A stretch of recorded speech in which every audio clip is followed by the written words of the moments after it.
اگر ہم باہر کوئی آدمی موجود ہے لیکن اس کو موبائل نہیں دیتے ہیں اور واش روم میں لے جاتے ہیں اور اس میں قرآن پاک موجود ہے تو کیا حکم شرع ہوگا؟ یہ گناہ ہے یا بے ادبی؟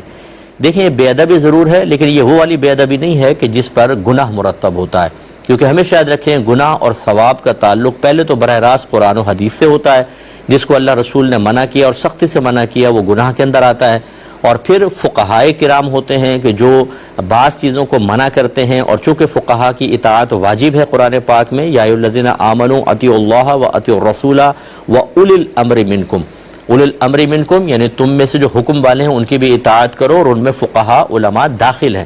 گویا کہ ان کا حکم ماننا بھی واجب ہے کیونکہ اللہ نے حکم فرمایا، تو پھر بھی گناہ کی صورت بنتی ہے۔ لیکن اگر نہ علماء منع کریں، نہ قرآن نہ حدیث، تو پھر ہم عرف عام کی بنا پر بعض چیزوں کو بے ادبی ضرور کہتے ہیں لیکن گناہ نہیں ہوتا، تو لے جانا آپ کا گناہ نہیں ہوگا اگرچہ ادب کے خلاف ہے۔